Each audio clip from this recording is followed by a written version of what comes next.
ये कहानी एक पंडित जी की जो राजा के दरबार में पहुंचे। राजा ने उनसे 3 प्रश्न किए कि ईश्वर जो है कैसे दिखता है, कहां तक देखता है और करता क्या है। पंडित जी ने कहा आपने मुझे बुलाया लेकिन आदर सत्कार नहीं किया। तो दूध का ग्लास मंगवाया गया। पंडित जी दूध के गिलास में बार बार उंगली डाल करके दूध को बाहर निकाल करके देख रहे थे। राजा ने पूछा कर क्या रहे हो। पंडित जी ने कहा कि मैंने सुना है दूध में मक्खन होता है। राजा ने कहा ऐसे थोड़ा ना मिलेगा, दूध से दही बनाया जाता है, दही को मथा जाता है, फिर मक्खन मिलता है।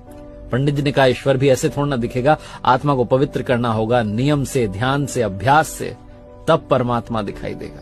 राजा बड़ा प्रसन्न हुआ जवाब से। उसने कहा दूसरे प्रश्न का जवाब दीजिए। पंडित जी ने कहा कि मोमबत्ती मंगाई। एक मोमबत्ती मंगाई गई, उसको जलाया गया। पंडित जी ने पूछा बताइए कहां तक रोशनी जा रही है। राजा ने कहा कि हर तरफ जा रही है, चारों तरफ। पंडित जी ने कहा बस यही, परमात्मा भी चारों तरफ देखता है, हमारे हर कर्म का हिसाब उसके पास है। फिर राजा ने कहा कि तीसरे प्रश्न का जवाब दीजिए, ईश्वर करता क्या है। पंडित जी ने कहा आप गुरु बनकर के पूछ रहे हैं कि शिष्य बनकर के। राजा ने कहा शिष्य बनकर के। तो पंडित जी ने कहा कि आपका गुरु तो नीचे खड़ा हुआ है। तुरंत राजा ने पंडित जी को जाकर के सिंहासन पर बैठाया और खुद नीचे जाकर खड़ा हो गया।